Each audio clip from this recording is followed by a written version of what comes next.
Buenos días, arrancamos esta primera mesa dedicada a las agendas del cambio.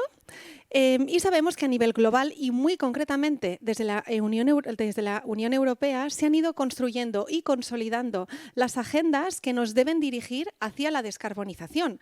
Y muchas de ellas, directa o indirectamente, determinan el futuro de la arquitectura y en tanto establecen objetivos, marcos técnicos, condiciones de financiación que realmente son decisivos para nuestro sector. Por tanto, es necesario tener un cuadro razonado de qué son estas piezas, de cómo se articulan para entender la magnitud del reto hacia el cual nos estamos dirigiendo.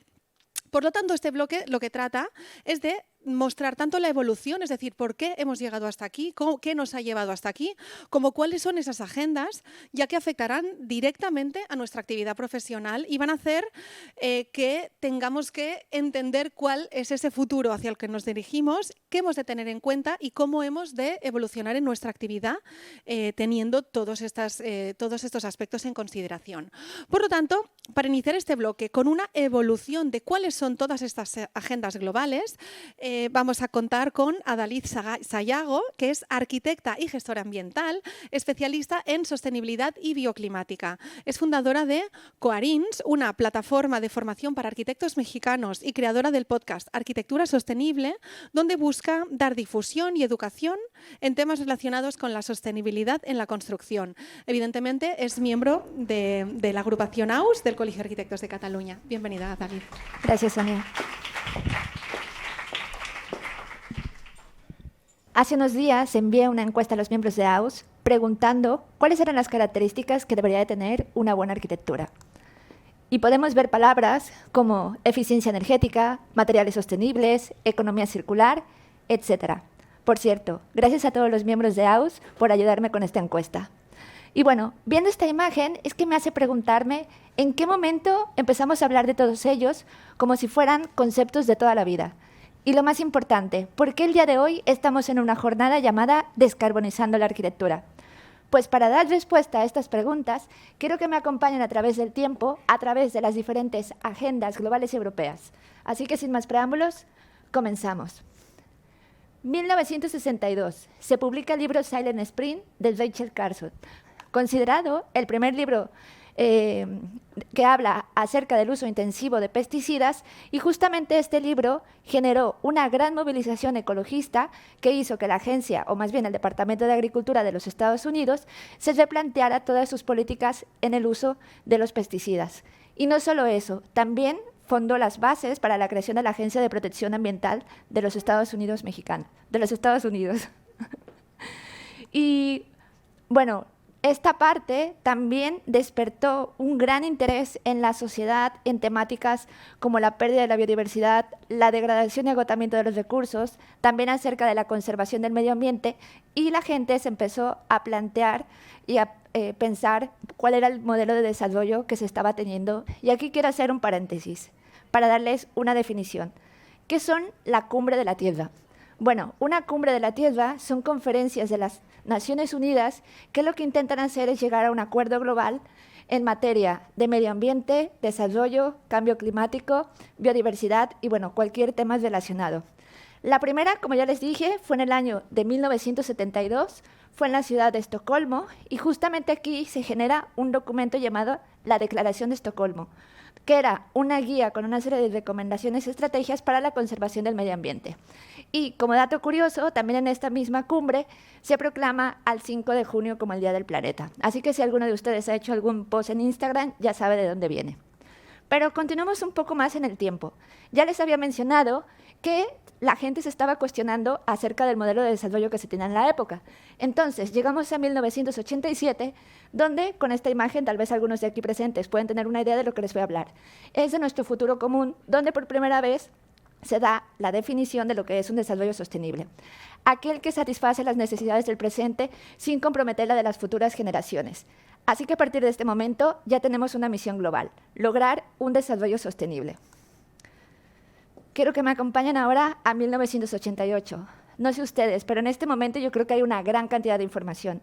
Lo mismo sucedía en esta época en todo lo relacionado a las cuestiones económicas, a las cuestiones que perjudicaban el cambio climático. Y es aquí que nace el Grupo Intergubernamental de Expertos del Cambio Climático para poder organizar toda esta información que teníamos en esa época. Este grupo ha hecho una serie de informes de evaluación para intentar pues, dar una solución a todo el tema del cambio climático, y quiero que se queden con las siglas IPCC, porque veremos que en varios puntos de la historia pues, estos van a tener una gran participación. Espero que no se hayan olvidado de la primera cumbre de la Tierra, porque hemos llegado a la segunda. 20 años más tarde de la primera, llegamos a 1992. Y en esta estamos, para mi punto de vista, la más importante, es la de Río de Janeiro, donde por una parte se publica la Agenda 21 y por otra se pone de manifiesto que hay 3 temas en los que deberíamos de poner especial interés: la pérdida de la biodiversidad, la desertificación y el cambio climático. ¿Y saben quién ha sido la institución que ha puesto las bases científicas para crear una cumbre para el tema del cambio climático? Pues justamente es el primer informe del IPCC. Y aquí es que le damos la bienvenida a esta parte de la historia, a las COPs. Y bueno, ¿qué son las COPs? Las COPs son las cumbres del clima donde se llega a un acuerdo global en todo el tema de disminución de las emisiones. En este momento se está celebrando la COP27. Eso significa que han habido 26 COP más. La primera fue en 1995 en la ciudad de Berlín y se han hecho año con año, menos en el 2020 por causa de la pandemia. Y bueno, ahora les voy a mostrar algunas de las más importantes. Vamos a la COP de 1997 y si les digo el nombre de dónde celebró, posiblemente pues van a tener una idea de lo que les voy a hablar. Se celebró en la ciudad de Kioto y como se pueden imaginar, pues aquí se llegó al acuerdo del protocolo de Kioto, donde gracias al segundo informe del IPCC, pues se llegó a un acuerdo general donde se tenía que disminuir el 5% de emisiones de 6 gases de efecto invernadero. Y bueno, digamos que este acuerdo no fue vigente hasta el año 2005. Pero no todo fue miel sobre hojuelas a pesar de que se tenía este protocolo de Kioto. En el año 2014 llega otra vez el IPCC, esta vez con su quinto informe de evaluación, a mencionar que hasta ahora lo que estábamos haciendo pues no era suficiente para combatir todo el tema del cambio climático. Y aquí tenemos dentro de su informe que menciona que en el 2007 era un 90%, es decir, era muy posible que todas las actividades humanas estuvieran ocasionando el cambio climático, y en el año 2014 que se hace este informe, pues mencionan que es extremadamente posible. Así que eso aumenta el nivel de certidumbre a un 95%. Todo esto es un llamado de atención, se tenía que hacer algo. Y justamente en el año 2015, en la COP21, es que se llega, por una parte, tenemos el Acuerdo de París, que lo que se busca es disminuir en las emisiones de gases de efecto invernadero con la finalidad de mantener la temperatura por debajo de 2 grados centígrados. Y por el otro lado, tenemos los Objetivos de Desarrollo Sostenible. Estos objetivos no son los primeros que tenemos dentro como objetivos de desarrollo. Ya en el año 2000, no sé si alguien se acuerda qué estaba haciendo en el año 2000, pero lo que yo me acuerdo era que por una parte estábamos los que estábamos emocionados por el cambio de milenio y por el otro estaban los asustados. Pero bueno, fuera de esto, en el año 2000 lo que se estaba buscando era un cambio de milenio y dar una solución a todas las problemáticas de ese cambio de milenio. Entonces llega los Objetivos de Desarrollo del Milenio. Son 8, no los mencionaré ahora, los pueden buscar en internet. Pero lo importante es que tomaron estos 8 objetivos, agregaron unas temáticas más y con esto se generó una encuesta llamada Encuesta Mi Mundo, que fue entre los años 2012 y 2015, que dieron origen a los 17 Objetivos de Desarrollo Sostenible, tal como los conocemos ahora. Y bueno, posiblemente algunos estén preguntando si ahora va a aparecer la gráfica de los 17 Objetivos de Desarrollo Sostenible, pero no. En sustitución, mejor les voy a presentar cuáles son aquellos ODS que yo considero participan directamente en la construcción. Comencemos. Objetivo 3. Sabemos que el 90% de nuestro tiempo lo pasamos en espacios interiores. Por eso es importante pues, tener conciencia de estándares de salud, de bienestar, calidad de aire, etc. Objetivo 7. la energía más barata es aquella que no se consume. Por eso es importante que apliquemos estrategias de arquitectura bioclimática, después el diseño pasivo, y cuando hayamos hecho todo esto, pues comencemos con todas las estrategias de eficiencia energética para disminuir la mayor cantidad de energía. Y una vez que ya sabemos que hemos disminuido toda la cantidad de energía, pues es importante dotar ese mínimo consumo por medio de energías renovables. ¿Saben de lo que estoy hablando? Pues estoy dando la definición de edificios de energía casi nulo que aparece en el Código Técnico de la Edificación. Y bueno, siendo positivos, habrá una creciente demanda de edificios ecológicos. Por lo tanto, necesitamos obra capacitada para estos edificios, fomentando el trabajo decente y también el crecimiento económico. Y bueno, por un lado podemos ser positivos con la alza de estos edificios ecológicos, pero también vemos el inminente cambio climático. Por lo tanto, debemos de trabajar en la industria, en la innovación, en la infraestructura para crear edificios resilientes. Y por último, otro dato más. Sabemos que para el 2030 el 60% de las personas estarán viviendo en ciudades. Por lo tanto, habrá más presión en los recursos hídricos, más presión en las infraestructuras, y por eso es importante crear ciudades y comunidades sostenibles. Y aquí los urbanistas tienen un papel muy importante. Sigamos adelante. La arquitectura, la construcción, es un gran consumidor de recursos y también un gran generador de desperdicios. Y por lo tanto, aquí en la producción y consumos responsables debemos de tener más conciencia de todo lo que estamos generando. Y aquí es donde la economía circular llega a presentarse. Objetivo 13. Ups, les estoy haciendo un spoiler. Este me lo salto y yo se los hablo más adelante. Objetivo 15. Bueno, sabemos que, como ya les había mencionado, extraemos una cantidad de materia prima para nuestros edificios. Y sé aquí que herramientas como el análisis de ciclo de vida que les presentará Eulalia más adelante, pues les ayudará a cuidar todo el tema de la vida de los ecosistemas terrestres. Y por último, llegamos al objetivo 17, Alianza para lograr los objetivos. A esta he decidido crearle una diapositiva especial porque justamente en la COP21, que fue en el año 2015, se creó la Alianza Global para la Edificación. Y aquí, si van a la página web y buscan reportes, encontrarán el estatus global de los edificios en la construcción. Y justamente en este reporte pues van a encontrar una gráfica donde menciona que el 36% de la energía es consumida por los edificios y la construcción y que estas están generando el 37% de todas las emisiones de gases de efecto invernadero. Así que si en algún momento escuchan que los edificios están generando el 40% de las emisiones, ya saben de dónde viene. Continuemos adelante. Llegamos al año 2018. ¿Adivinan quién ha hecho un nuevo informe acerca de las emisiones de gases de efecto invernadero? Muy bien, el IPCC, así es. Ha llegado nuevamente el IPCC a presentar su informe especial acerca de cuáles serían las consecuencias de si llegáramos a un calentamiento global de 1.5 grados. Y lo que hace en este estudio es hacer una comparación de qué sucede si llegamos a 1.5 grados y qué sucede si llegamos a los 2 grados centígrados planteados en la COP21. Y claro, esto es una llamada de atención para que los gobiernos presentaran pues, nuevas propuestas. Y es aquí cuando llegamos justamente al año 2019. La presidenta de la Comisión Europea, Ursula von der Leyen, presenta el Pacto Verde Europeo, que es una hoja de ruta pues, para volver sostenible la economía de la Unión Europea. Y está centrado en 9 líneas de acción. Son todas las que están aquí a continuación en este gráfico. No hablaré de todas, sino solamente me centraré en aquellas que yo considero son más importantes. La primera, comencemos por el transporte. Bueno, sabemos que el transporte está generando el 75% de las emisiones globales de la Unión Europea y, por lo tanto, es importante tener un compromiso de reducción del 90% de estas emisiones para el año 2050. Después, tenemos otro compromiso de la neutralidad climática.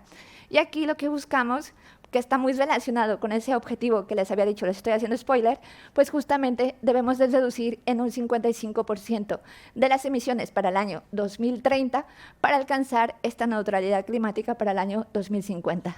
Y esto está muy relacionado con el tema de la energía, donde también debemos de buscar la descarbonización de todos los edificios y de todas las industrias para lograr reducir en un 55% las emisiones para el 2030 y alcanzar la neutralidad en emisiones para el año 2050.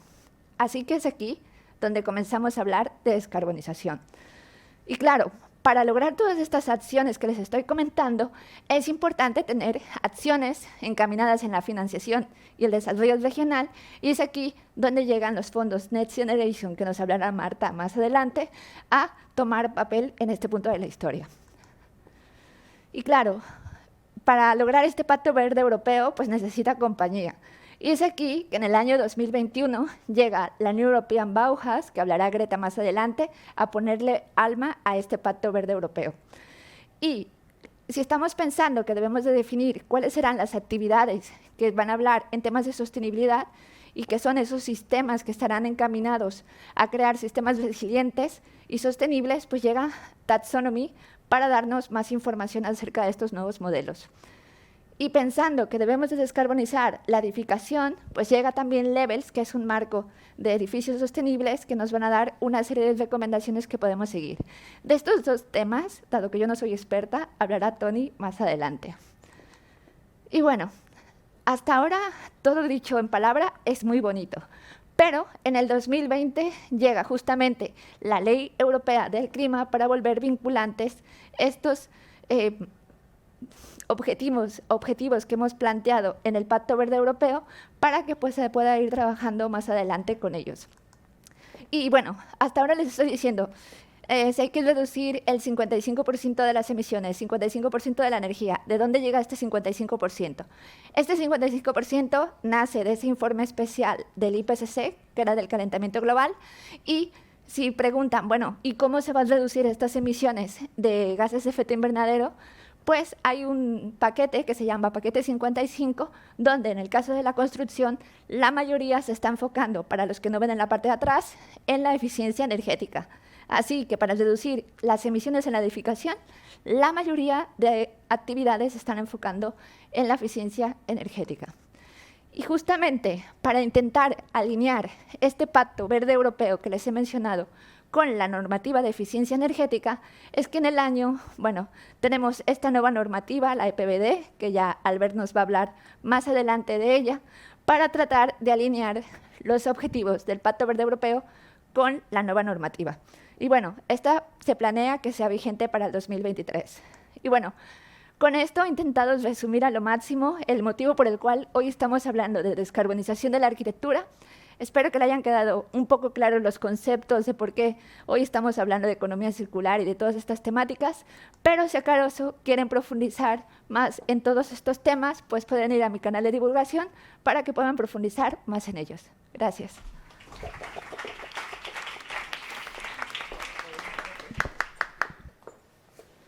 Muchas gracias, Adalid. Realmente es muy larga toda esta trayectoria de toma de conciencia y de asunción de compromiso. Llamo ahora a Toni Escudé, director de sostenibilidad de 01-AH. Toni es arquitecto especializado en salud, sostenibilidad en la y en construcción industrializada de edificios con estructura de madera desde hace más de 15 años. Con larga experiencia y además actualmente es el director de salud y sostenibilidad de 011H Sustainable Construction y además vicepresidente de AUS. Nos va a presentar qué es la taxonomía europea y en qué consiste el sistema Levels, que son dos grandes herramientas que debemos conocer en este futuro inmediato. Gracias, Toni. Gracias, Sonia, por la presentación. Buenos días a todo el mundo. Yo siguiendo un poco la presentación de Adalid y como habéis podido ver en el Pacto Verde Europeo, lo que voy a presentar un poco es estas dos herramientas, que es Taxonomía y Levels, que han surgido este enero del 2022 y que están empezando a poner en marcha como herramientas que ha desarrollado durante estos últimos años la Unión Europea para bajar todos estos acuerdos internacionales que nos ha comentado Adalid. Básicamente, las dos herramientas son dos instrumentos algo diferentes, como veréis posteriormente, pero que tienen el mismo objetivo, que es fomentar la sostenibilidad en la edificación y, sobre todo, que podamos hablar de la sostenibilidad con un mismo lenguaje y criterio en toda la Comunidad Europea. Empezaremos con el marco Levels.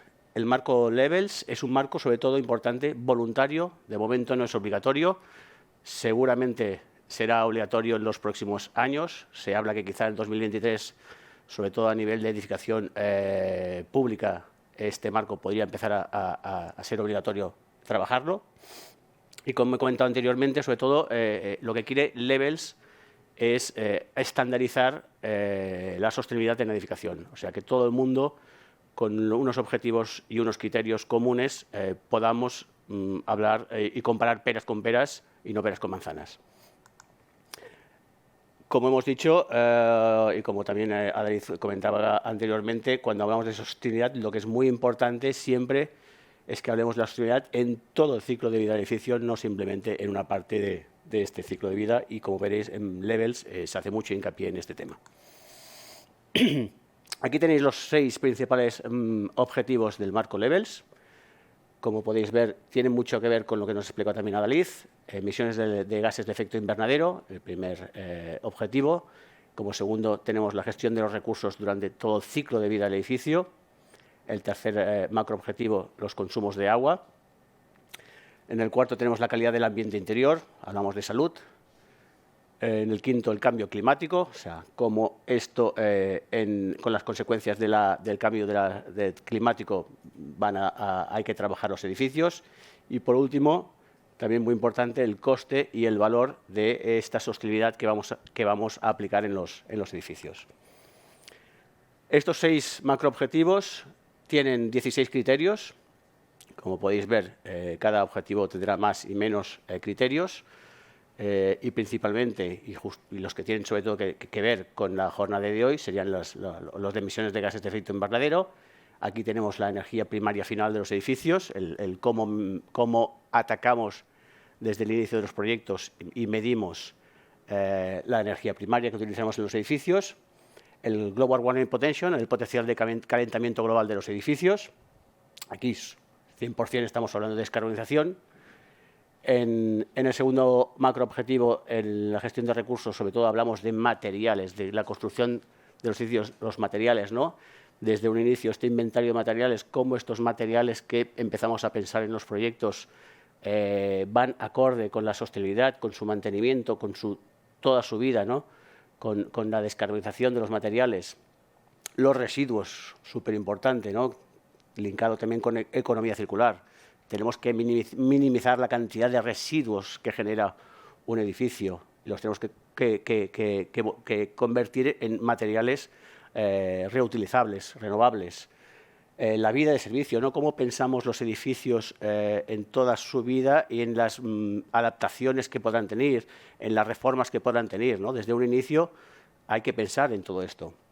Y por último, como no, en el fin de vida de útil de este edificio. Cuando este edificio acaba su vida útil, no hay que derribarlo. Lo ideal sería poderlo desmontar y recuperar todo este edificio para volverlo a poner en el mercado, sobre todo sus materiales, ¿no? Temas de agua, sobre todo importante el tema del consumo en fase de uso, tanto de los sistemas de griferías, de consumos de sanitarios, así como de la posible jardinería de estos edificios, ¿no? De cómo minimizamos el consumo de esta agua. La calidad del ambiente interior, comentábamos, temas de salud muy importantes, con 4 criterios, con la calidad de este aire interior, ¿no? Los compuestos orgánicos volátiles, los formaldehídos que están dentro de las viviendas, el confort térmico, cómo conseguir, sin utilizar el máximo de calefacción y refrigeración, que las personas estén dentro de un confort térmico dentro de las viviendas, confort lumínico artificial y natural, sobre todo, ¿no? Cómo proyectamos para que estas viviendas tengan luz natural sin necesitar luz artificial, y muy importante, protección contra el ruido. En cambio climático, ese confort térmico, tenemos que hacer escenarios con las temperaturas que nos vienen con el cambio climático, pues hay que trabajarlas y estudiarlas desde un principio los posibles riesgos de fenómenos meteorológicos que también nos provoca el cambio climático, ¿no? Cómo estamos diseñando estos edificios para enfrentarnos a estos temas que nos vienen, igual que el drenaje sostenible, ¿no? Cómo conseguimos que este agua de estas grandes tormentas que nos vienen la podemos trabajar correctamente. Y por último, analizar no solo el ciclo de vida del edificio, sino el coste de vida del edificio y cómo estos edificios sostenibles crean un valor o un posible riesgo, pues analizarlos desde el minuto cero de los edificios. Levels trabaja en tres niveles, por eso se llama Levels. El nivel 1 es conceptos cualitativos, sería la parte del anteproyecto y el proyecto básico. Como podéis ver, hay una X o una V. Esto quiere decir que tú, no tienes que atacar todos los objetivos ni los criterios. Tú puedes escoger cuáles trabajas desde un inicio y cuáles no.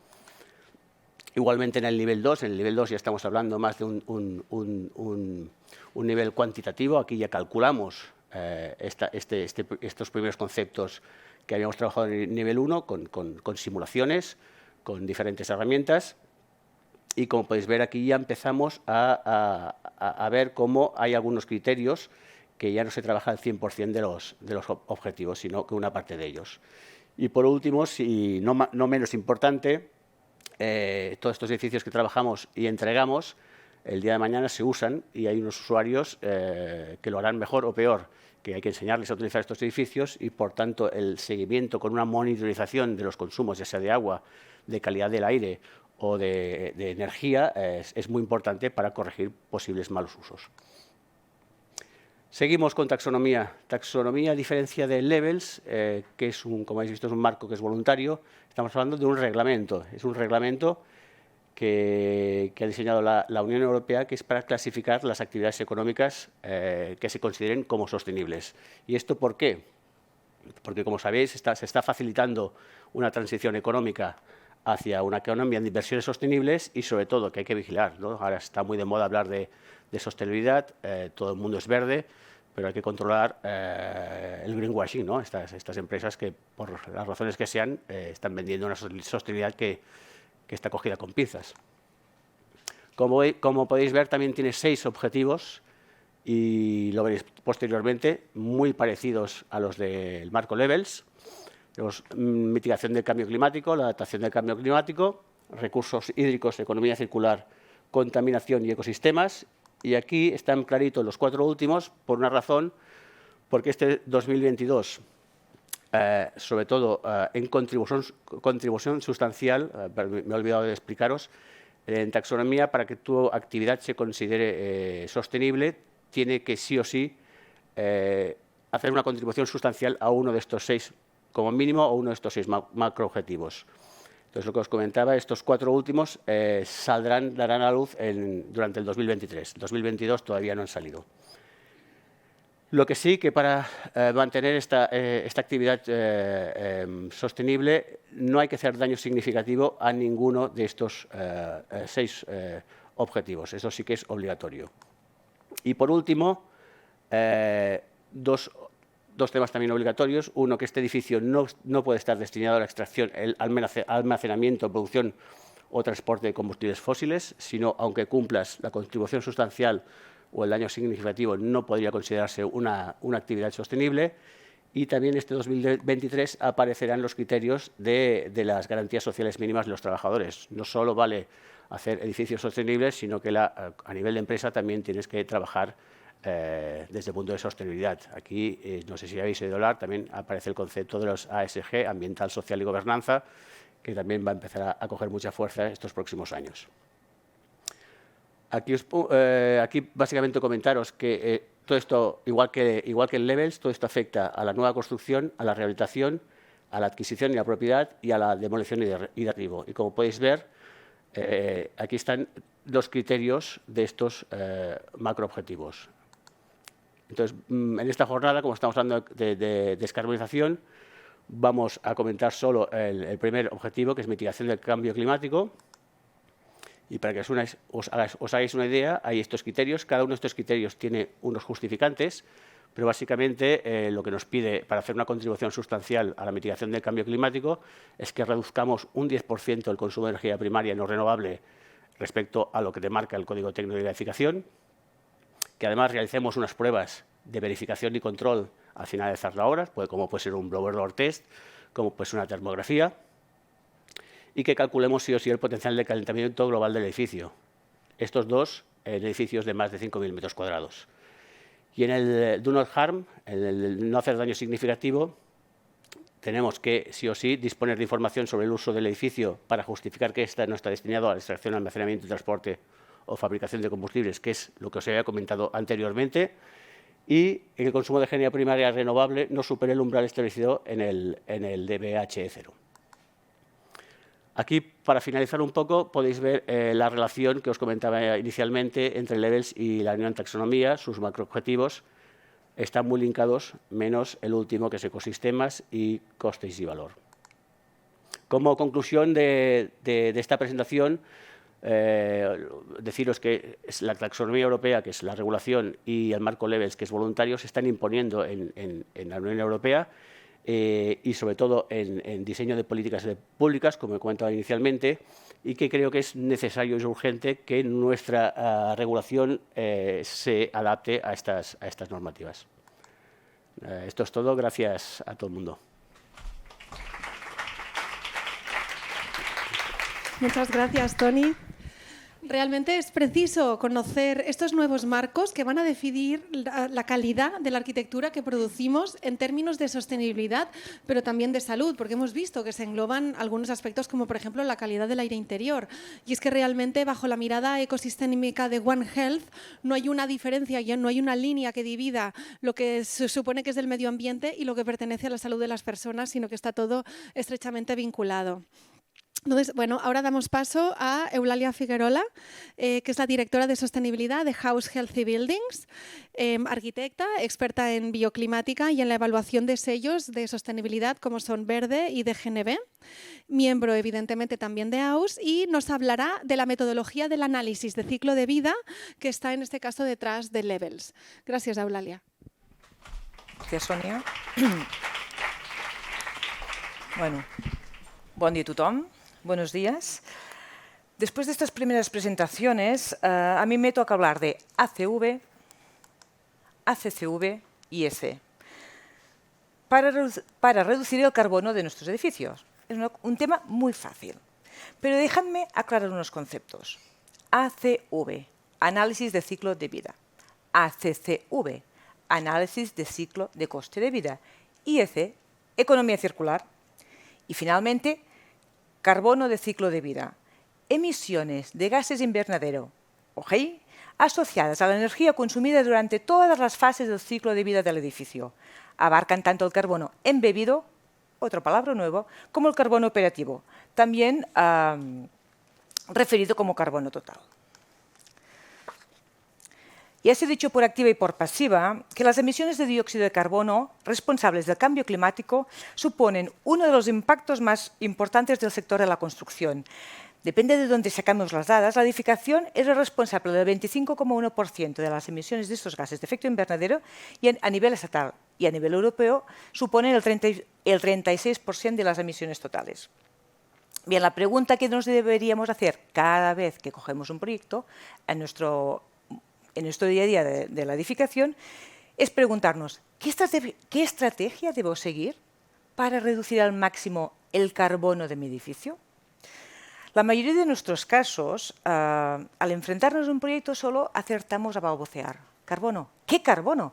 ¿Pero dónde tengo yo este carbono que debo reducir?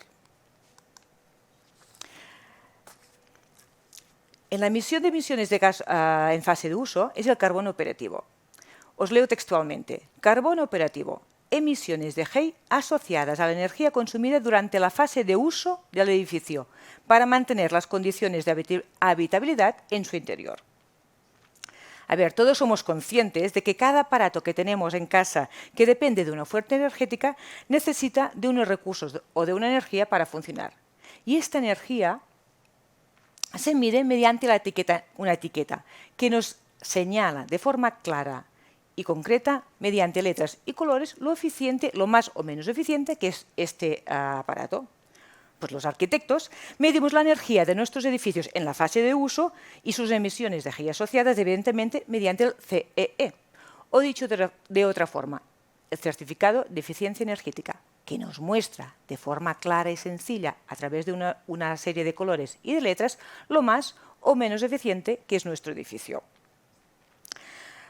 Más adelante, Albert profundizará en las directivas que regulan esta CEE o esta etiqueta de eficiencia energética. Hasta aquí, pues, nada nuevo. Ya sabemos calcular las emisiones o el carbono en fase de uso de nuestros edificios. Pero, ¿el carbono embebido? ¿Sabéis cuántas emisiones de GI emite esta botella en su fase de producción? ¿Y esta? ¿Y esta? Bueno, la respuesta es depende.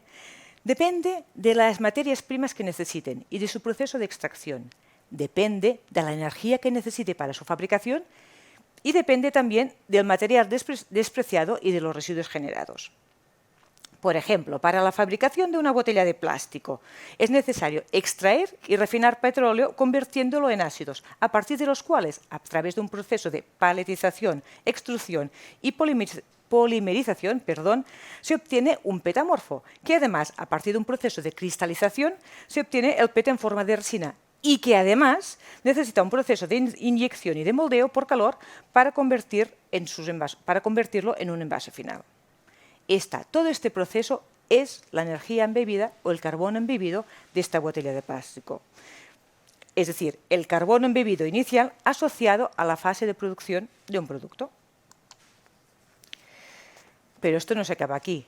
Aparte de la fase de uso y de la fase de producto o de producción, tenemos otras fases a tener en cuenta. La fase de transporte, la fase de mantenibilidad, reparabilidad o finalmente de desecho.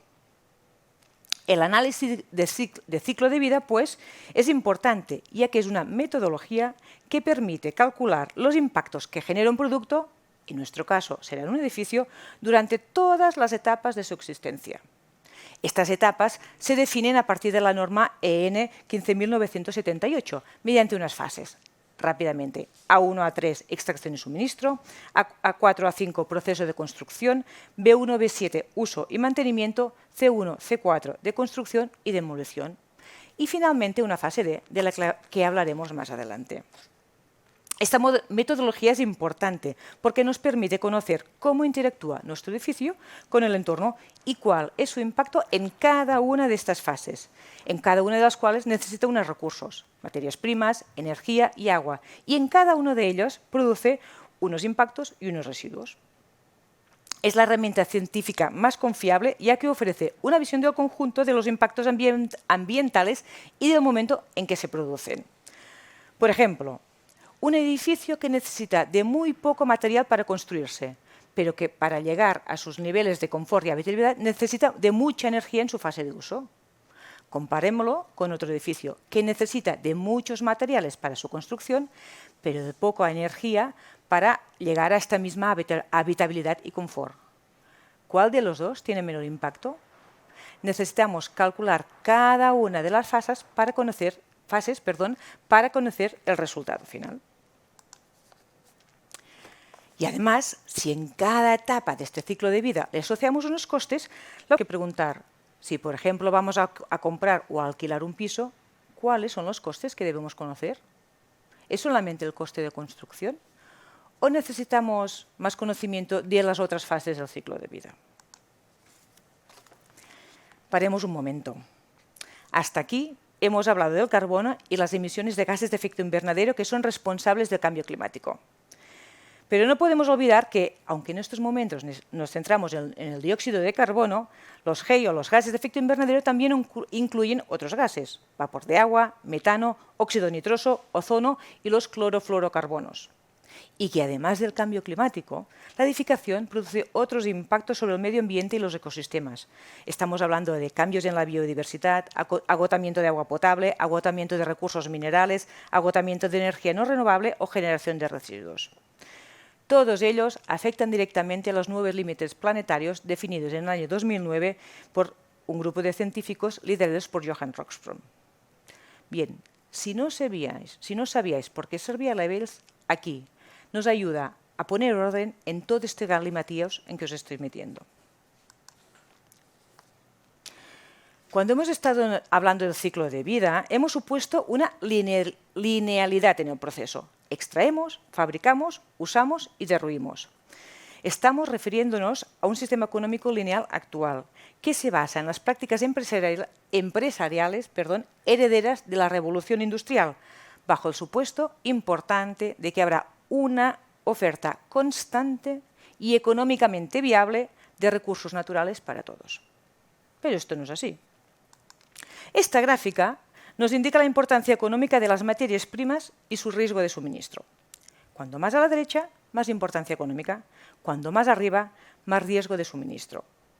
Algunas materias primas críticas utilizadas en la construcción son, por ejemplo, el antimonio, la baurita, o el caucho natural, que ya están en el ranking de las más importantes y de las que tienen más riesgo de agotamiento. Por tanto, esta oferta constante de recursos naturales tiene los días contados. El sistema lineal es un sistema depredador, ineficiente y insostenible en el tiempo. La exposición de los precios de materias primas entre 2000 y 2010, el control chino de estas materias primas y la crisis económica de 2008 hacen resurgir un nuevo concepto que ya fue apuntado en 1996 por Kenneth E. Bowling, el concepto de economía circular. El concepto de economía circular trata de desvincular el desarrollo económico, ¿qué es el desarrollo económico? Sería otro debate, del consumo de recursos finitos. A diferencia de la economía lineal, la economía circular lo que hace es tener en cuenta las externalidades sociales y ambientales que genera, incorporándolas en la ecuación y en el coste de los recursos. Son 3 los objetivos de la economía circular: mantener los productos y los materiales en uso el máximo tiempo posible, regenerar los sistemas naturales y eliminar los residuos y la contaminación desde el diseño. Y para hacer eso, tiene 2 estrategias básicas: o bien utilizar materiales de base biológica que son diseñados para volver al suelo como nutrientes, que es el ciclo biológico, y utilizar productos recuperándolos, reciclándolos, reutilizándolos o reparándolos, que se llama el ciclo tecnológico. La economía circular, por eso, no solamente habla de eso, de materiales y residuos. Cuando hablamos de economía circular, tenemos que preguntarnos de ajustar la demanda a las necesidades. Es decir, ¿es necesario todo esto para generar habitabilidad y confort que demandamos? Escoger los sistemas de construcción eficiente. ¿Cuál es el sistema más eficiente en mi caso? Integrar los mecanismos de ciclabilidad. ¿Cuáles son los materiales que necesito y qué haré con ellos después de su uso o después de su ciclo de vida? Y al final, generar o gestionar la corriente residual. Con los pocos residuos que me quedan, ¿soy capaz de valorizarlos? En un modelo de economía circular transformamos esta linealidad de la CV hasta con un proceso máximo circular posible, manteniendo los productos y servicios, tal como hemos dicho, el máximo tiempo posible. Y aquí entra el último módulo de la CV, el módulo D, que calcula los beneficios y cargas más allá de los límites del sistema, de los materiales de reciclaje y de su posible valoración, transformando los residuos en recursos. Finalmente, como conclusión y como respuesta a la pregunta inicial, podemos decir que necesitamos medir el carbono en cada fase del ciclo de vida de nuestros edificios para conocer el carbono total que emite, y el análisis de ciclo de vida es la herramienta que nos lo permite. Y una vez lo conocemos, las estrategias de economía circular nos ayudan a reducirlo para que nuestros edificios emitan el menos carbono en la atmósfera. Muchas gracias.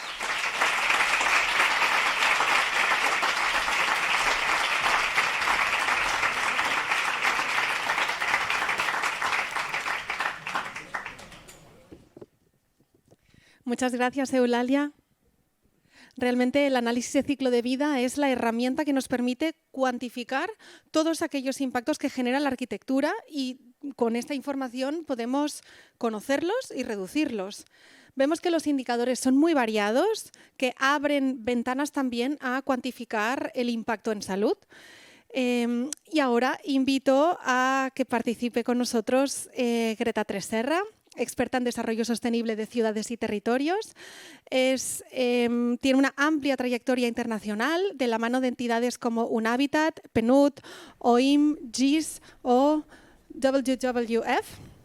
Ha estado profesora invitada de la Technische Universität de Berlín, de la Kunstuniversität de Linz, de la Princeton University en Nueva York y de la Universidad de los Andes en Bogotá, así como de la Universitat Politécnica de Cataluña y de la Escola CERT. Actualmente es la vicepresidenta de AUS y nos va a presentar la New European Bauhaus, que es una propuesta de gran interés para todos nosotros. Gracias.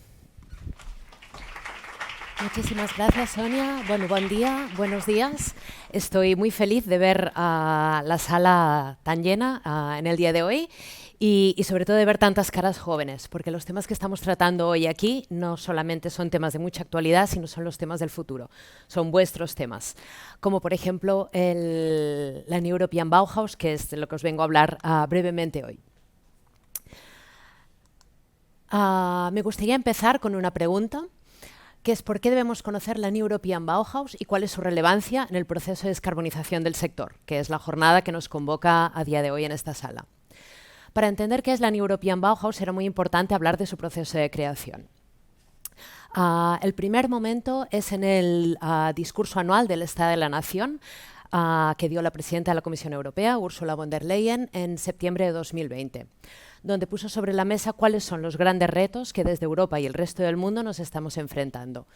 Para empezar, el calentamiento global, con la consecuente crisis climática, la crisis energética, la aceleración en el proceso de urbanización. No olvidemos que el 70% de las emisiones de gases de efecto invernadero actualmente se producen en ciudades, y la crisis ocasionada por la pandemia del COVID-19. ¿Cómo vamos a dar respuesta a todos estos retos, principalmente desde Europa? Pues bajo el paraguas del Pacto Verde Europeo, el European Green Deal, que se puso en funcionamiento en diciembre del 2019 y que ha puesto a movilizar una batería de soluciones sin precedentes, de recursos económicos, de estrategias, de planes, de expertos y de acciones concretas, muy enfocados a tres retos. La primera, ser un continente neutro en carbono a 2050. Segundo, el crecimiento económico desvinculado del uso de recursos. Y por último, no dejar a nadie en ningún territorio atrás. Y para cumplir estos tres grandes objetivos, ahí nos lanza un concepto que es la nueva Bauhaus europea. La presidenta la describe como el alma del Pacto Verde Europeo y va a decir el cómo tenemos que llevar a cabo la resolución de estas problemáticas. Entonces, la Bauhaus va a decirnos la manera cómo tenemos que resolver. Y esto claramente su nombre está apelando al movimiento de la Bauhaus, iniciado el siglo pasado, también en la década de los 20, en un momento que, como a día de hoy, tenemos pues, una situación convulsa, de mucho movimiento, muchos retos, y donde todo un grupo de no solamente arquitectos, sino también artistas y personas del mundo creativo, se pusieron a trabajar manos en la masa, es decir, haciendo, creando y definiendo conceptos a medida que se iban probando y experimentando de manera muy innovadora y también de economía de recursos. Y esta nueva versión de la nueva Bauhaus europea se sustenta bajo tres criterios. El primero, de sostenibilidad. Segundo, la inclusión de manera social. Y el tercero es la estética, la belleza. Bueno, el proceso de ir definiendo qué será la New European Bauhaus empieza en 2021 en un proceso muy participativo de codiseño y de generación de una comunidad NEP, por las iniciales de New European Bauhaus. Se empieza montando una red de partners que va a aglutinar principalmente a las organizaciones sin ánimo de lucro, es decir, fundaciones, asociaciones, universidades, y de una manera absolutamente transescalar, desde la escala ya no solamente europea, sino también internacional, pasando por la regional y bajando hasta lo local. Y por otro lado se va a tejer toda una red de amigos que aglutina principalmente las administraciones públicas y el sector privado. estas dos redes empiezan a encontrarse y a debatir en una serie de espacios, tanto online como offline. Recordemos que por entonces todavía la pandemia nos obligaba a tener muchas restricciones de presencialidad. Entonces el tema de las plataformas colaborativas digitales tienen mucha importancia.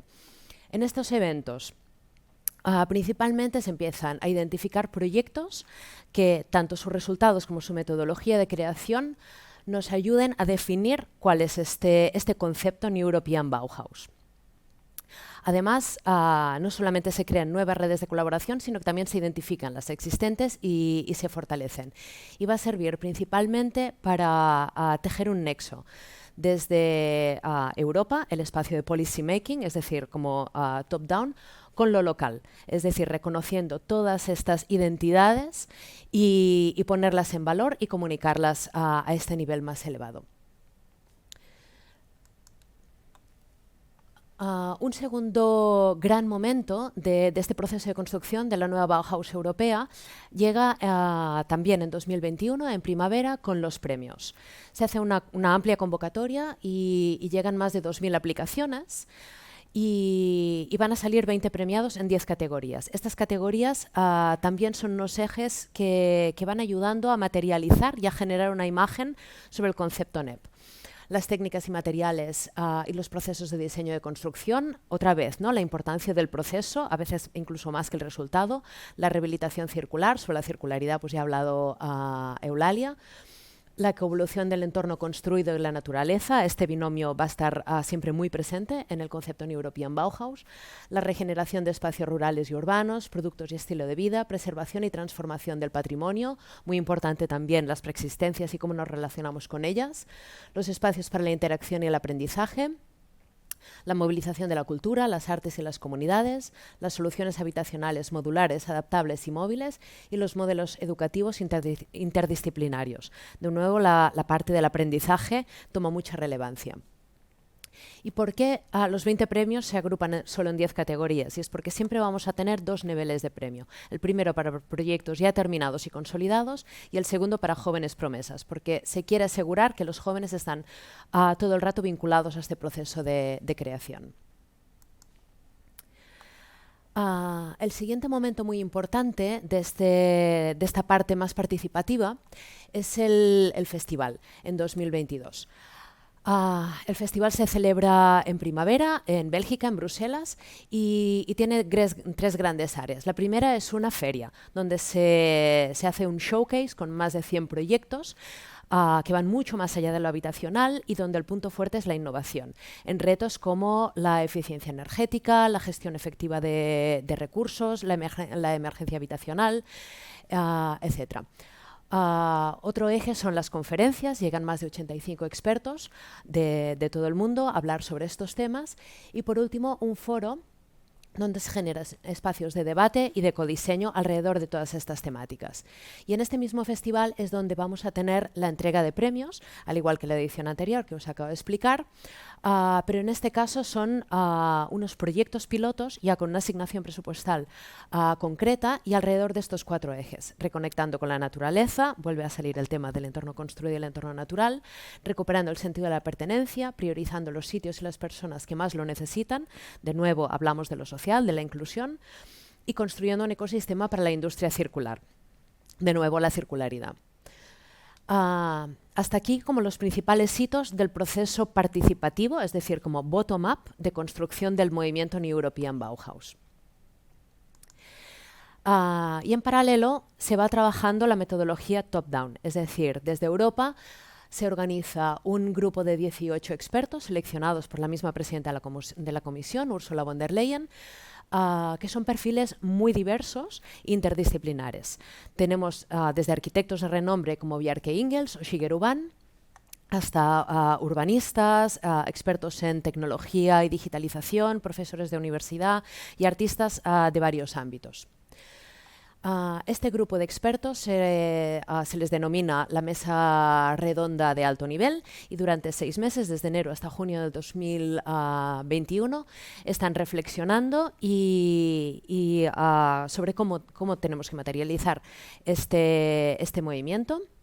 siempre en diálogo con las diferentes dependencias de la Comisión Europea, y estas reflexiones se plasman en un documento que se basa en 3 ejes principales.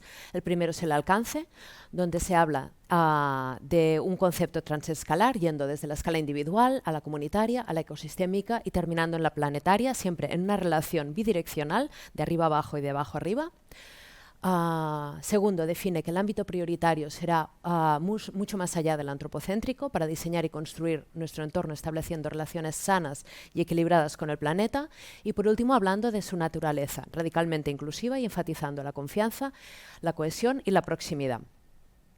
Esto se plasma en este documento de 25 páginas, que os recomiendo muchísimo su lectura, es muy interesante, que podríamos resumir en estas 6 propuestas muy concretas ya de áreas de trabajo. La creación de sinergias entre entorno natural y construido, del que ya hemos hablado en el otro nivel de construcción. El diseñar para la justicia social y territorial como impulso de la transición a una sociedad neutra en carbono, mejorar la capacidad de adaptación de las comunidades a partir de una economía basada en la pertenencia, no en el crecimiento.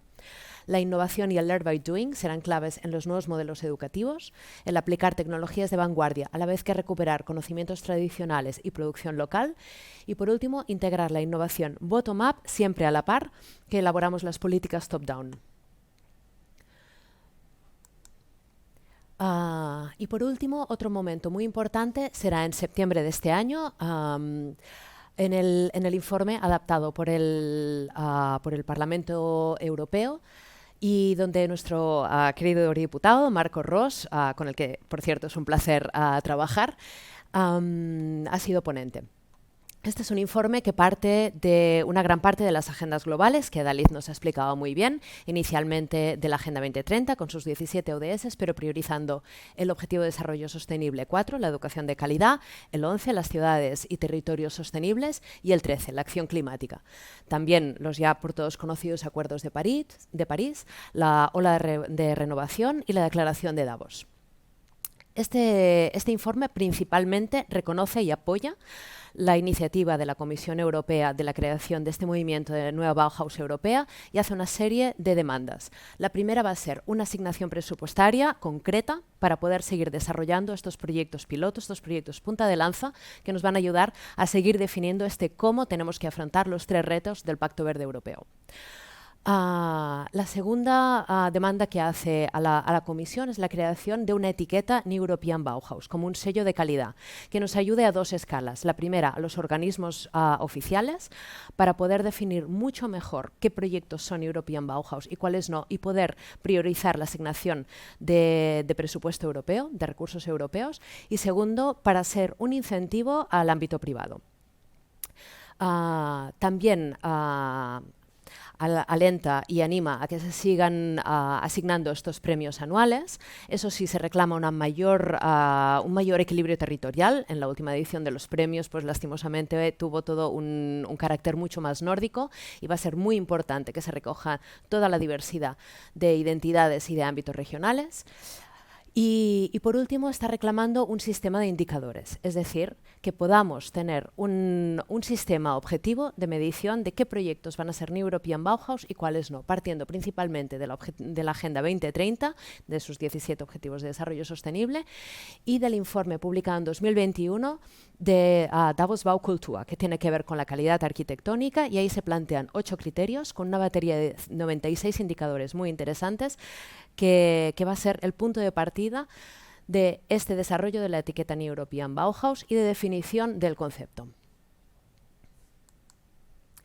Bueno, para resumir e ir terminando, la New European Bauhaus pretende contribuir a dar respuesta a los retos climáticos y sociales globales que hablábamos inicialmente, sin distinción entre el entorno natural y el entorno construido, de manera muy participativa y reconociendo todas las identidades y realidades, y que éstas se vean reflejadas, tejiendo y fortaleciendo las redes interdisciplinarias de colaboración y diseño colaborativo, contribuyendo a acelerar la innovación de manera creativa, tangible, acercándose a la gente y haciendo muy atractivo un modo de vivir sostenible, y tejiendo un puente entre la ciencia y la tecnología y las artes y la cultura. Y ahora os invito a todos los que estamos aquí, que me atrevo a decir que la mayor parte somos arquitectos, a hacer una reflexión. Esto ¿Sentís que nos está apelando a nosotros directamente? ¿Os sentís identificados con toda esta definición del movimiento? Bueno, espero que sí, porque claramente ahora podemos ya responder la pregunta inicial que habíamos realizado al inicio de la presentación, de por qué debemos conocer la New European Bauhaus y cuál es su relevancia en el proceso de descarbonización del sector. Estamos de acuerdo que nos pone a las arquitectas y a los arquitectos en el centro de este cambio de paradigma, que además va mucho más allá de la descarbonización. Como ya mencionaban nuestros directores generales al inicio de la charla, esto va de una revolución, de un cambio de manera de vivir, donde los arquitectos estamos en el centro y nos están llamando a liderarlo, cerrando ciclos y logrando la neutralidad de carbono de manera sostenible, de manera socialmente responsable, la inclusión y cuidando nuestro entorno natural y construido también desde la estética, la belleza. Muchísimas gracias. Muchas gracias, Greta. Realmente la New European Bauhaus nos reclama a las arquitectas y a los arquitectos y nos pone en el centro de transformación del medio construido. Así que tenemos realmente una grandísima responsabilidad y hemos de saber integrarla más allá, como ya decía Greta, del concepto de descarbonización y realmente pensando que también las personas forman parte de este proceso y tenemos que tener en cuenta pues, todos estos criterios de salud que hemos comentado. Aprovechemos este momento y de nuevo vamos ahora a explicar otra de las estrategias que se están llevando a cabo en todo este proceso de cambio en el que estamos sumergidos. Marta Martínez es la coordinadora de la Oficina Técnica de Rehabilitación del COAC en el contexto de los fondos Next Generation europeos para la rehabilitación energética residencial. Marta es arquitecta por la UPC y es Executive MBA por ESADE, con funciones en puestos técnicos de gestión, en programas en marcos europeos de investigación, desarrollo e innovación en la Comisión Europea, así que tiene una amplia experiencia dentro de este sector y también en diversos países, ¿no? Como Estados Unidos, Europa, Medio Oriente y Asia. Todavía no es miembro de AUS, eso sí que lo tendremos que corregir, y nos hablará de estos fondos Next Generation, ¿no? Que es esta financiación dirigida principalmente a la rehabilitación energética de los edificios, pero veremos que va más allá de conceptos energéticos, porque más allá, ¿no? está la habitabilidad o la salud de las personas y que se mueve con esos nuevos retos que define el futuro de la arquitectura europea. Gracias, Marta. Gracias. Muchas gracias, Sonia. Evidentemente podéis contar conmigo para AUS, así como también animo al público a que también se anime y participe en AUS. Bien, habéis oído hablar de los fondos Next Generation. Vengo a presentar estos fondos europeos que veremos abordan muchos de los conceptos que hemos ido hablando, ¿no? Entonces, los tenemos ya sobre la mesa. Y vienen a ser unas estrategias, unas herramientas que ya nos obligan a día de hoy a ir implementando aspectos de los que mis compañeros han ido hablando. Básicamente, para entender en la presentación, haremos un primer bloque de contexto, que son los Next Generation europeos que en España que representan y más concretamente en arquitectura, en nuestro sector, donde los encontramos, que vendrían a ser qué son y qué financian. Luego, segundo bloque, veremos concretamente qué programas tenemos sobre la mesa, dónde podemos solicitar, ir a buscar financiación pública ahora mismo bajo el amparo de los Next Generation, qué nos exigen para poder participar. Y el tercer bloque, que creo que es el importante, ¿qué representa esto para la profesión y en nuestro día a día como arquitectos? ¿Qué documentos nuevos están apareciendo y ya para poder hacer solicitudes Next Generation nos estarán exigiendo, y muchos de ellos nuevos que aún pues no hemos tenido tiempo de aprender o saber cómo hacer? Bien, entrando en contexto, primer bloque, contexto y, ojo, también nuevas figuras que aparecen. Bien, recordamos estos Next Generation como esos instrumentos financieros que aparecen debido a la recesión del COVID, ¿no? Se pretende impulsar de nuevo la economía y veremos que tienen que la Green Deal europea, el Pacto Verde Europeo, tienen mucha influencia sobre ellos. En España, concretamente, se materializan en el Plan de Recuperación, Transformación y Resiliencia, y dentro de este lo que nos atañe a nosotros para el sector edificación y construcción, el componente 2, que veremos, tiene una dotación, hasta ahora también, una dotación económica que no habíamos visto, sin precedentes hasta el momento, de 6.820 millones, a realizar en un periodo de tiempo de 2021 a 2026 para ayudas para renovar viviendas, edificios, barrios, construir viviendas en alquiler asequible. Bueno, iremos entrando. Propiamente el Plan de Recuperación, Transformación y Resiliencia español, que se establece para repartir estos fondos. Ojo, la definición básica del plan: transformación hacia una economía más sostenible, hipocarbónica y resiliente al cambio climático. Ya vamos viendo cómo el foco está cayendo sobre, ojo, aquí tenemos 4 ejes, uno de ellos transición ecológica, pues la importancia que tendrán todos los objetivos y todos los programas que aparecen en el Next Generation con ese Green Deal europeo que nos marcará aquí requisitos a cumplir. Se establecen 11 palancas bajo las que hay 32 componentes. Uno de ellos, vemos que es un amplio, abarca todos los sectores, pero uno de ellos, el componente 2 que hablábamos, propiamente para un enfoque a rehabilitación energética que veremos. Y ojo, también importante destacar, el 40% de todos los objetivos de este plan español de Next Generation tiene ese enfoque en objetivos climáticos. Aquí vemos el impacto ya real que tenemos a día de hoy. Entonces, nuevas figuras que aparecen y establecen los Next Generation. Por una parte, tenemos las oficinas de apoyo a la rehabilitación, capitaneadas por el CESCAE.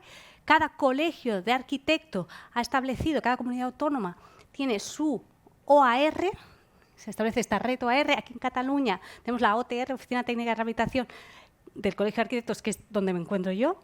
Y no solo los colegios de arquitectura, sino también otros colegios, como por ejemplo colegios de arquitectos técnicos, colegios de administradores de finca, aquellas entes que realmente se encuentran, que deben de alguna forma ayudar a impulsar esta rehabilitación energética que iremos viendo, pues empiezan a formar estas oficinas para objetivos, impulsar que se realicen esta rehabilitación energética de los fondos Next Generation, pero también para, de alguna forma, junto a la administración pública, participar en el proceso, formar a estos profesionales que necesitarán realizar estas tareas que nos ponen sobre la mesa los Next Generation. Y también la propia administración está creando redes de oficinas locales de rehabilitación. Bien, pues.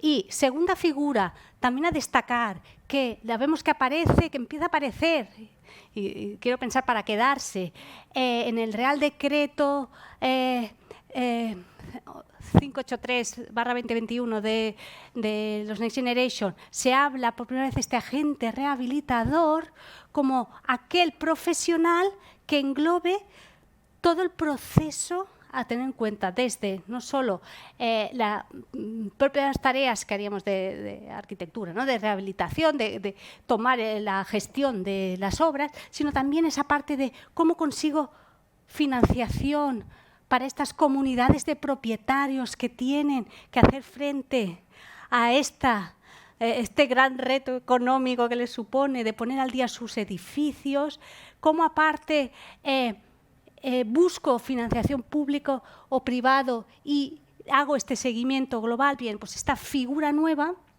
que yo creo que los arquitectos tenemos mucho a hacer y mucha importancia para tomar estas riendas, pues aquí que nos vaya sonando también. Y entrando ya en programas, en casos concretos, en qué ejemplos tipos tenemos de los programas de Next Generation que se nos está pidiendo. Bien, pues como os hablábamos de esa componente 2, saber que dentro de la componente 2 hay 6 reformas, 6 inversiones. Bien, pues por ejemplo, la primera de ellas, componente 2, inversión 1, programas de rehabilitación para recuperación económica y social en entornos residenciales.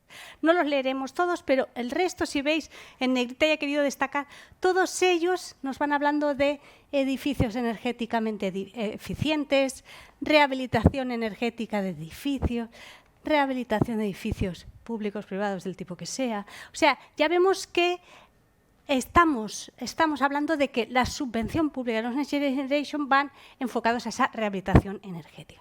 Cogemos el primero de ellos como ejemplo tipo, Real Decreto 853/2021, que nos establece 6 programas desde nivel barrios, a nivel edificio, oficinas de rehabilitación, que acabamos de hablar de estas figuras, donde también se engloba esa figura del agente rehabilitador, programas de viviendas, de proyectos de rehabilitación, también tienen su subvención, ahora veremos, ¿no? Bien, entonces, básicamente, si queremos optar a uno de estos programas, ¿qué se nos está pidiendo? Pues, por ejemplo, si vamos al programa 3 edificios, si mi comunidad de propietarios quiere hacer esta rehabilitación global, que al final se habla de una visión global de mejora de este edificio, pero ojo, ¿qué se nos va a exigir? Se nos va a exigir criterios de eficiencia energética. Si recordáis a Dalit al principio, nos explicaba cómo para descarbonizar el sector edificación, el peso y la gran parte, el peso importante debía recaer en la parte de eficiencia energética. Pues aquí vemos cómo lo que se nos va a exigir va a ser esas reducciones de consumo, reducciones de demanda, de energía primaria no renovable. En el caso de edificios, mínimo reducir un 30% de consumo de energía primaria no renovable. Según zona climática, también reducir un 25-35% de demanda anual global de calefacción y refrigeración, etc. Si fuéramos a otro programa 4 viviendas desde mi piso, voy a hacer alguna mejora, quiero mejorar el lugar donde vivo, pues también tenemos unos requisitos a cumplir que también tienen esa componente energética.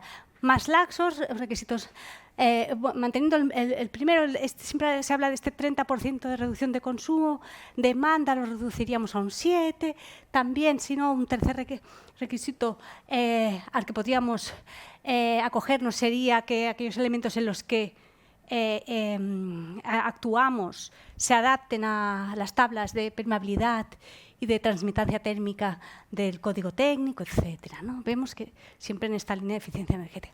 Un programa 5, por ejemplo, aquí empezamos a ver que también se recibe financiación para la elaboración del libro del edificio existente, del proyecto de rehabilitación, pero ojo también con unas exigencias. Si queremos optar o que se nos financien estos libros libros de edificio existente, se nos pedirá que incluyamos 3 niveles de reducción de consumo, ahora lo veremos a continuación, y luego el proyecto que deberá, no cualquier proyecto de rehabilitación, sino proyectos de rehabilitación que nos cumplan con estos requisitos de eficiencia energética que se nos piden. Entonces, niveles, ¿qué es esto de los 3 niveles? Bien, nos encontramos que a partir de ahora todo lo que sería financiación pública va a ir de alguna forma ligado a la eficiencia energética que logremos y ligado al nivel, al porcentaje que estemos logrando. Por lo que, si estamos en un primer nivel, que es el requisito mínimo, ¿no? Mínimo llegar al 30. Si estamos entre 30 y 45 de reducción de consumo de eficiencia energética, de energía primaria no renovable, pues tendremos un 40% de subvención, con unos límites que nos marca el programa, si hacemos más actuaciones y conseguimos que ese edificio supere el 45% hasta un 60%, ya la subvención será superior, hablaremos de que recibiremos un 65%, y el tercer nivel, ¿no? Si superamos un 60% de reducción de consumo, hablamos ya, fijaros qué cifras, un 80% de subvención de las actuaciones que estamos realizando sobre una propiedad nuestra, ¿no? Sobre lo que sería un edificio, una vivienda. Y ojo, también no entro a comentar, pero que sepáis, como hablábamos de este componente 2, tiene inversiones, tiene reformas, pues hay reformas fiscales para también animar y potenciar que se realice esta eficiencia energética, este cambio un poco de paradigma hacia descarbonización. Y hablamos de deducciones fiscales, por ejemplo, en cuanto a rehabilitación a nivel edificio, puedes tener unas deducciones de hasta el 60% de la parte no financiada que te repercutirían en lo que sería tu IRPF, tu renta. Bien, entonces, ¿qué representa esto en concreto para la profesión nuestra de arquitectos y para poder optar a estas ayudas?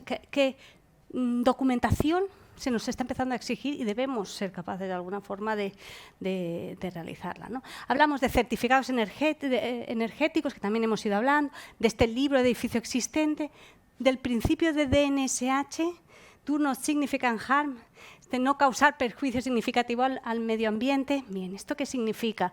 Significa que para los Next Generation tenemos los certificados de eficiencia energética como documento básico que nos marcará el nivel de subvención que se recibe. Ojo, ya no estamos hablando de un documento más para alquilar, vender una vivienda que tiene que haber un certificado, sino, ojo, que ahora se nos piden varios certificados, cómo era este edificio antes de hacer estas actuaciones, cómo estimamos que va a ser después con el certificado de proyecto, cómo será, cómo realmente conseguimos que sea una vez se ha realizado la obra, y esta comparativa entre certificados es lo que nos da esos niveles, ¿no? A qué porcentaje hemos llegado y el que nos marca la financiación obtenida.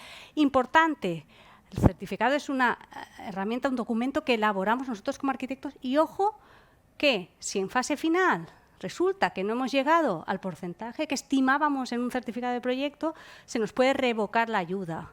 O sea, aquí ya tenemos una responsabilidad de hacer estos certificados con cierta veracidad y concreción. Bien, segundo documento que se nos está pidiendo, el libro de edificio existente, que hemos visto que había un programa para ello.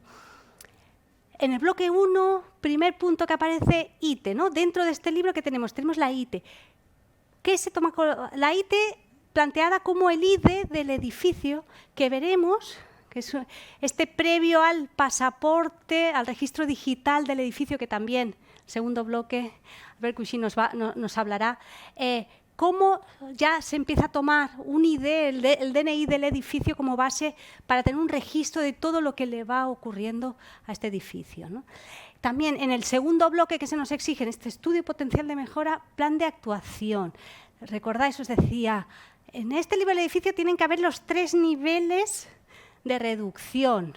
Ahora se hacen unas actuaciones, pero llegamos a este 30%. Pero ojo, ¿qué tenemos que hacer? Estudiemos y planteemos qué actuaciones se deberían hacer para llegar al segundo nivel y cuáles para llegar al tercero. Y esto calendarizarlo en un plan. Si os fijáis, aquí en el fondo lo que estamos haciendo es descarbonizando o planteando la descarbonización por fases de este edificio, ¿no? En el fondo es lo que se nos está exigiendo. Quizá en esta primera actuación no llegamos, en una segunda pasaremos a otro nivel, ¿no? Y cuando va la comunidad a ser capaz, tiene que empezar a hacer esa provisión de fondos o cómo ir consiguiendo, pues en esta línea, ¿no? De ya plantear que el objetivo es descarbonizar este edificio sobre el que trabajamos.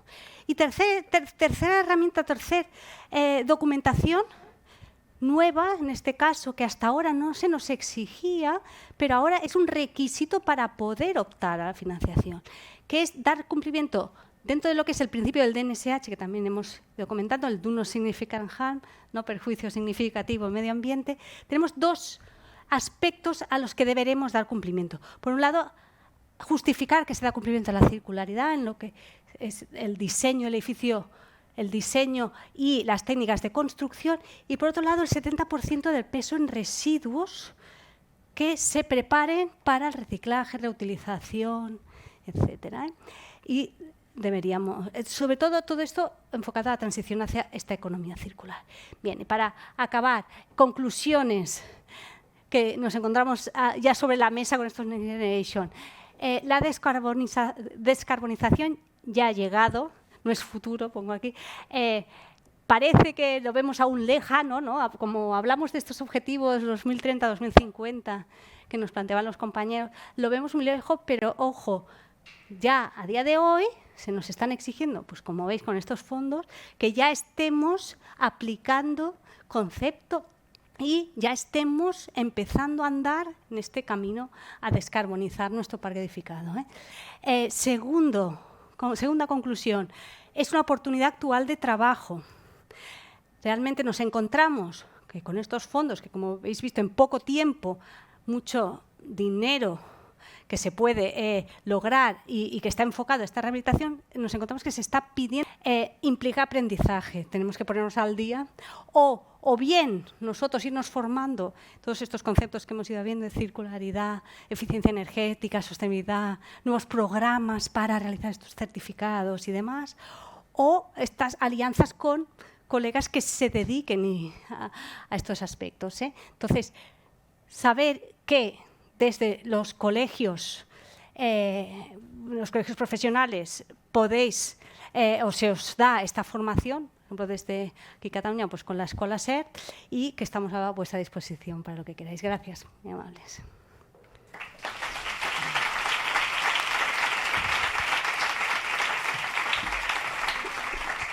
Perdón, muchas gracias, Marta. Vemos precisamente, ¿no?, que esos marcos que nos comentaban antes Toni y Eulalia ya condicionan la financiación de la rehabilitación en Europa y forman parte de nuestro presente. Así que no son herramientas futuras, sino son herramientas que ya están aquí. Ahora invito a que participe con nosotros Albert Cuchí, que es arquitecta per l'ECHAP, y es profesor de tecnología de la Escuela de Arquitectura del Vallès de la UPC. Ha sido miembro del Grupo de Trabajo por la Rehabilitación GTR, que ha producido diversos informes sobre la necesidad y la viabilidad de la rehabilitación energética de los edificios en España, y actualmente es el presidente de la agrupación AUS y nos va a hablar de la Directiva de Eficiencia Energética de Edificios EPBD.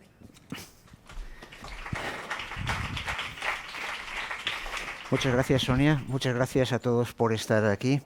Yo, en realidad, a esta jornada no le hubiera llamado descarbonizando la arquitectura. Yo le hubiera llamado la que se nos viene encima. La que se nos viene encima porque, de todas las cosas que nos han venido explicando hasta ahora, en realidad lo que se nos hace es un panorama tremendamente revolucionario de lo que es nuestro ejercicio profesional y nuestras responsabilidades, en realidad, sociales, de la responsabilidad de la arquitectura frente a esos retos que nos han planteado Adalid y que luego hemos visto uno a uno cómo se van desagregando, ¿no? Y da un poco de miedo ver que de muchas de las cosas que nos han hablado, igual hoy ha sido la primera noticia.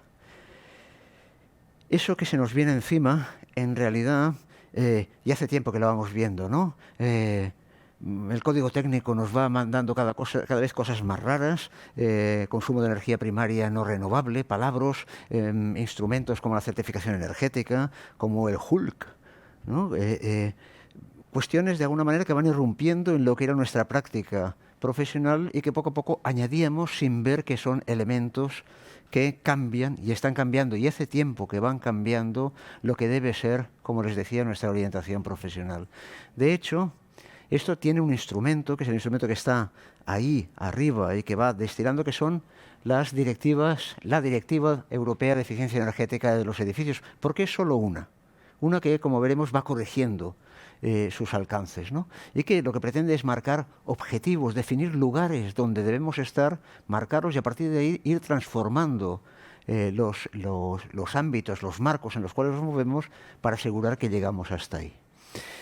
En realidad todo esto, aunque nos parezca que es una cuestión relativamente reciente, hace mucho tiempo que empezó, ¿no? A mí me gusta mucho esta gráfica que le debo a Fabián López, que esta tarde lo conocerán, que refleja la evolución en dólares de hoy, es lo que tenemos aquí en esta columna, dólares de hoy, el precio de una commodity fundamental, el precio del petróleo. Piensen que el petróleo es el 33% de la energía primaria que consumimos, o sea, es el pan nuestro de cada día, ¿eh? Uno de los problemas que tenemos es que es el 33% es el petróleo y hoy en día el 81% de la energía que utilizamos son combustibles fósiles. Por cierto, hace 10 años era el 80%, o sea, van mejorando las renovables, pero vamos aumentando el consumo energético. Bien, esta gráfica marca el precio a lo largo del tiempo. Lo que hay abajo en el horizontal es el tiempo. Podríamos empezar la gráfica por aquí, ¿no? Después de la guerra mundial, bueno, tenemos un precio del petróleo que poco a poco va bajando, tiene una cierta pendiente de reducción, hasta que a principios de 1970, por causa de la guerra árabe-israelí, las sociedades occidentales se ponen del lado israelí y los árabes, como represalia, cierran el grifo del petróleo.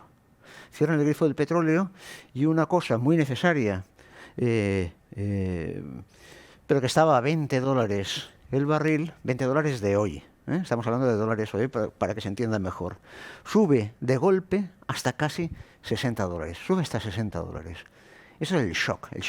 Un shock petrolífero, lo llamo el shock del petróleo. Durante un tiempo se mantiene en unos precios altísimos y esto genera una crisis brutal y muy transformadora de lo que era el modelo productivo hasta ese momento, ¿no? Pasan cosas muy raras. Yo, de hecho, estuve en la carrera durante esta época, la segunda mitad de los años 70, ahora ya ven que soy un boomer, y en ese periodo a mí me enseñaron todo tipo de energías alternativas, incluso las placas fotovoltaicas, que en ese momento era una cosa que tenían los satélites que daban vueltas al planeta, o sea, era una cosa de high-tech. Pues en ese momento nos lo enseñaban, porque a ese precio del petróleo prácticamente cualquier tecnología de captación y gestión energética entraba en el precio. Todavía ese shock se prolongó más debido a la guerra Irán-Irak, la guerra entre el ayatolá Khomeini y Saddam Hussein, que en algún momento de su dilatada historia, porque duró bastante, fue muy sanguinaria, llegó a cerrarse el estrecho de Hormuz y por tanto no salir petróleo del Golfo Pérsico, que como saben es una de las principales fuentes de petróleo en ese momento. Eso hace que llegue hasta 120 euros de hoy el barril de petróleo. Y en ese momento, en una respuesta a todas esas situaciones, aparece la norma básica de la edificación, condiciones térmicas de 1979, que de alguna manera es la primera vez que dice, oigan, hemos de controlar, porque miren el precio de la energía, hemos de controlar que los edificios no pierdan demasiada energía para conseguir las condiciones de habitabilidad. Y por tanto, arquitectos, pongan un poco de aislamiento ahí, 3, 4 centímetros, ¿no? Un poco. De hecho, esto remedaba un Real Decreto que se hizo en este momento, dentro de un programa que se decía, aunque usted pueda pagarlo, la energía, España no puede, ¿no? O sea, esa primera idea de dependemos demasiado de eso, vamos a tener que cambiar de modelo. No obstante, en ese tiempo empezó a bajar el precio del petróleo, a veces más radicalmente, a veces menos, tanto con una punta porque a alguien se le ocurría invadir Kuwait y había que volver por ahí, etcétera, pero de alguna manera en un periodo aproximado, como ven, de unos 20 años, el petróleo cayó muchísimo de precio hasta volver prácticamente a lo que sería la continuidad de esa línea que ven ahí, digamos por debajo incluso de los 20 dólares el barril. Bien, pero a partir de ahí empezó un rally, una subida de precios continuada que ya va manteniendo con grandes cambios, ¿no? Eso marcó un punto de inflexión que es lo que se llama el peak oil. O sea, un momento en el que ya no son cuestiones políticas las que determinan el precio del petróleo, sino que es otra cosa. Lo que King Hoover había hablado, que era un geólogo del Servicio Geológico de Estados Unidos, marcaba como el peak, o sea, el momento de máxima producción. A partir de ahí quedaba petróleo, pero esos petróleos son más difíciles de sacar, son más conflictivos, son petróleos más profundos, etc. Y a partir de ahí el precio tiene que subir porque simplemente el rendimiento para extraerlo es mucho menor, ¿no? Ese momento es el peak oil y empieza una subida del petróleo que se va manteniendo y ya nunca va a bajar más de los 40, 50 dólares. Pero en ese momento quien reacciona, en primer lugar, es la Unión Europea. Se da cuenta de que eso es un cambio de modelo, es un cambio de gestión, entiende lo del peak oil y, como sabe que el consumo de energía en los edificios es un factor fundamental, en 2002 saca la Directiva de Eficiencia Energética de los Edificios. La directiva que va a regular la gestión, el uso de la energía en la edificación.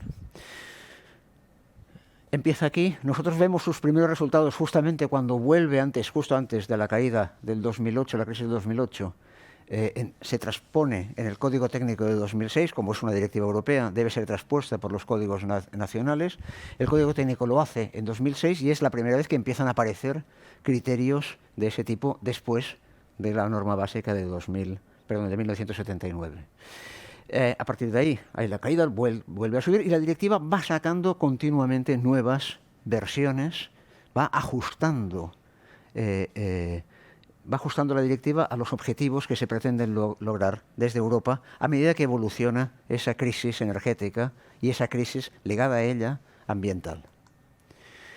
De hecho, la directiva de 2002, la primera directiva de eficiencia energética, la primera edición, pone unas cosas, algunas de las cuales ya eran conocidas. Por ejemplo, la certificación energética. La certificación energética, en realidad, nace, bueno, entonces ya existía para las neveras, existía para las lavadoras, existía para muchos electrodomésticos, incluso los vehículos, y no tanto como un elemento de eficiencia energética, sino en realidad por una cuestión que a la Unión Europea le interesa mucho y está en el centro de su actividad, que es un mercado transparente, un mercado de funcionamiento competitivo y claro.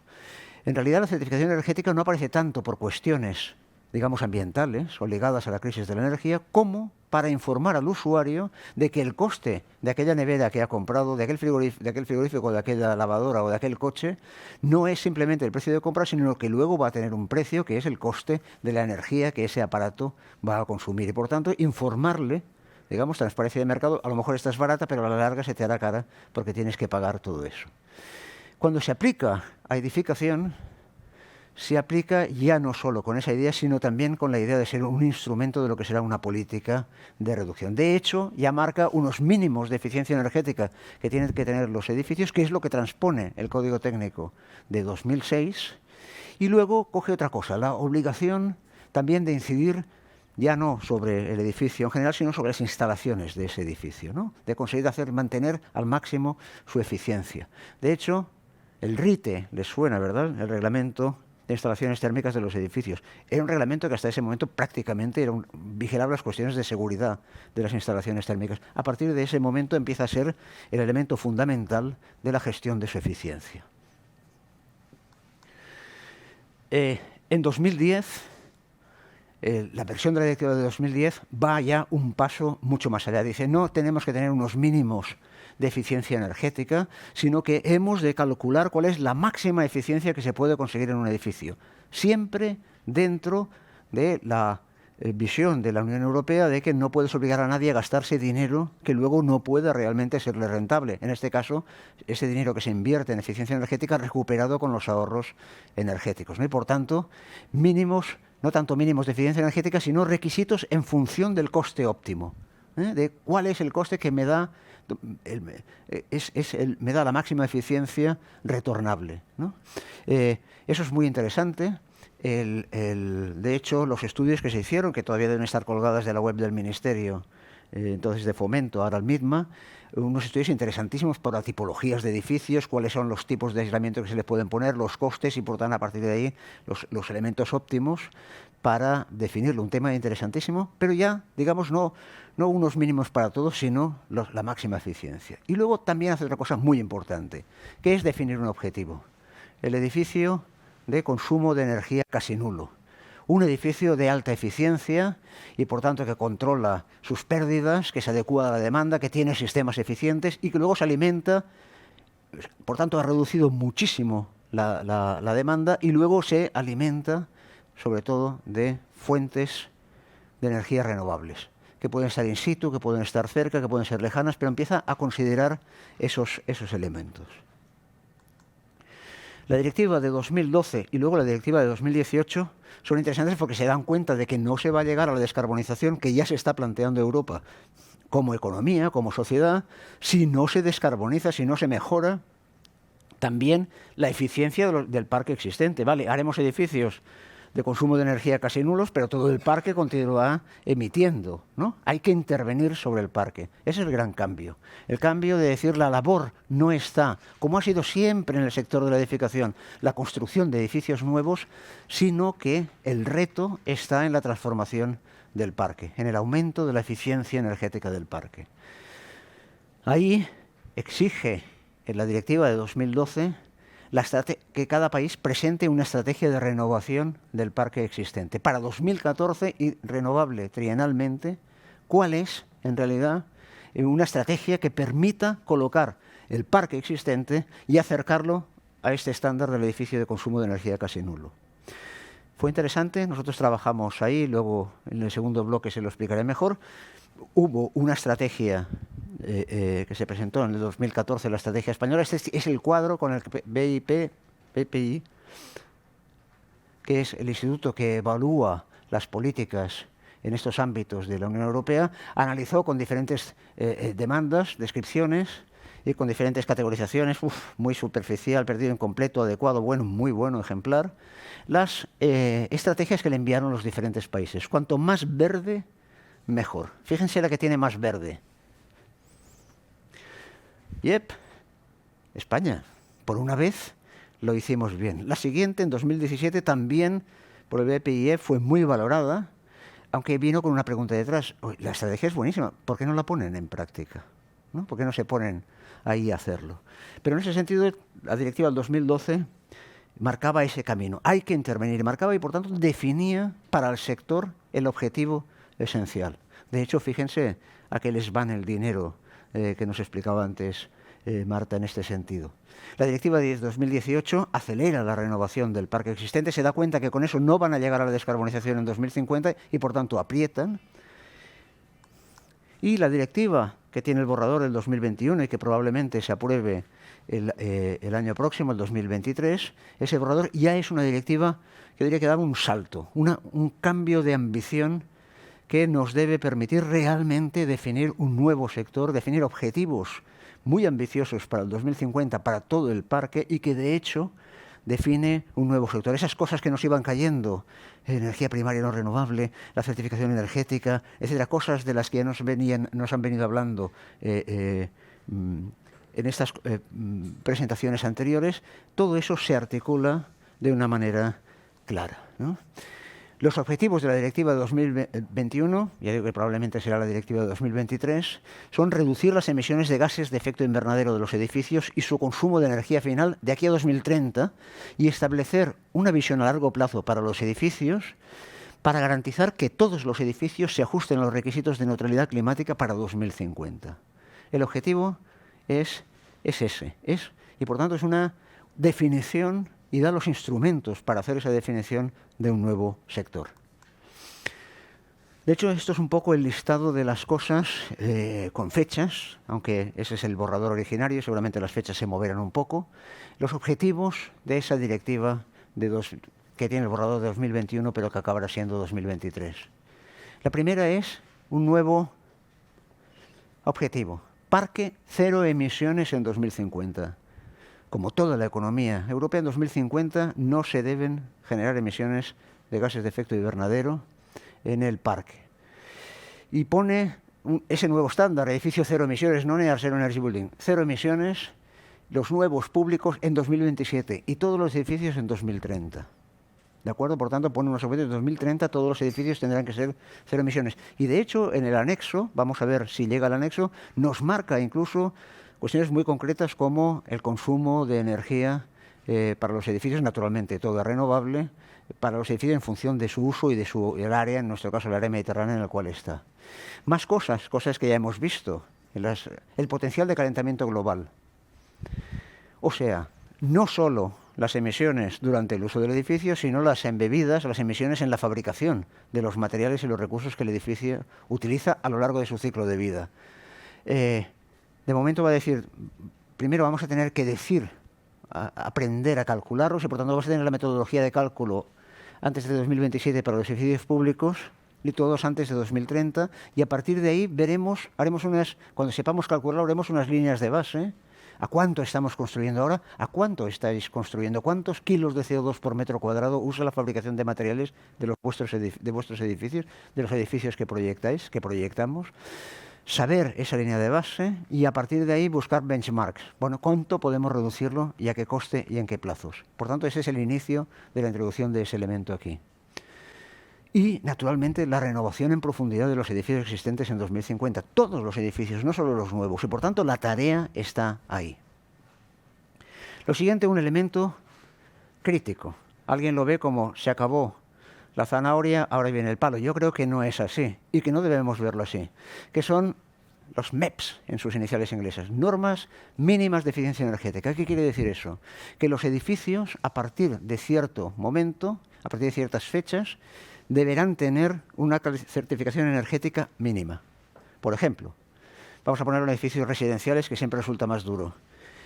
Antes de 2030, el edificio ya no puede ser una G. Todos los edificios G tienen que haber pasado como mínimo a F. Y si no, ¿qué? No se pueden vender o alquilar.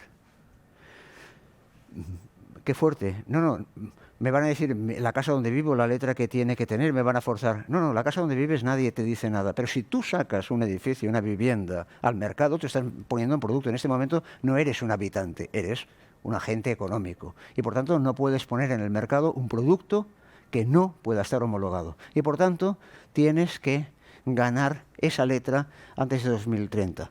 Y de la F a la E antes de 2033 irán saliendo. La cuestión es que todo el mundo sea edificios existentes en 2050 cero emisiones. Y por tanto hay que irse moviendo en ese sentido, ¿no? Eso se apoya en una nueva certificación energética que se va a definir antes de 2025 con una escala homogeneizada. Los A serán edificios cero emisiones, la G será el 15% del parque menos eficiente, y a partir de ahí se van a repartir homologadamente. Ya vamos a ver cómo interviene a partir de ahí todo lo que es el tema de clima, etcétera, viejas discusiones sobre el tema de la certificación energética, que por cierto deberíamos recuperar como un instrumento propio, ligado en el cual las estrategias arquitectónicas tengan entradas. Luego Fabián seguramente nos hablará de eso. Otro documento absolutamente indispensable. Ya no es una estrategia, es un plan de renovación del parque existente. Antes del 30 de junio de 2024. Se pueden mover las fechas, yo creo que esa no se moverá. Seguramente antes a partir del año 2024 tendremos que tener no estrategias sino planes. ¿Planes qué quiere decir? Que tienen que estar temporalizados, perfectamente temporalizados, y además con recursos. Y recordar de dónde vienen los recursos. Nos lo acaban de explicar. Todos los recursos están llegando, y no para poner ascensores, no para reparar patologías de cualquier tipo, sino para hacer rehabilitación energética. ¿De acuerdo? Pues eso tiene que estar contemplado en el plan, que tiene una lista de cosas, por ejemplo, ataca a la pobreza energética. En realidad los MEPs están muy ligados a la lucha contra la pobreza energética y en su relación con el plan, por tanto, es muy interesante.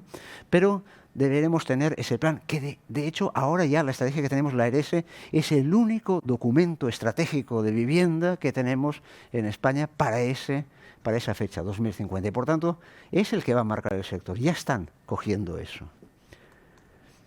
Y por último, el pasaporte voluntario de renovación de edificios.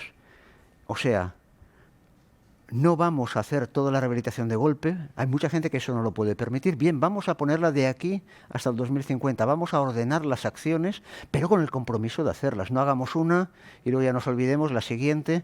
Y mirar que toda la relación con las subvenciones, con los créditos blandos, etcétera, está ligado a un plan, a un pasaporte voluntario de renovación de edificio, mientras que esto es a escala nacional, esto es a escala edificio por edificio, que tiene que asegurar que ese edificio existente va a llegar en 2050 a ser un edificio cero emisiones.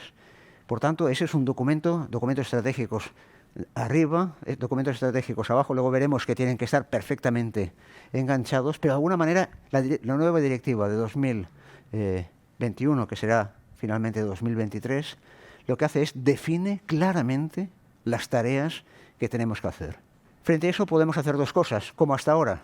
Ya me dirán lo que tengo que hacer, ya me saldrá en el código técnico, ya me saldrá en el RITE, ya me saldrá en la certificación energética. A partir de ahí esperamos y reaccionamos, ¿no? Tenemos una actitud reactiva. O podemos hacer otra cosa. El sector va a cambiar radicalmente. Fijaros las cosas que nos van a ir llegando, que nos han enseñado esta mañana, en este primer bloque.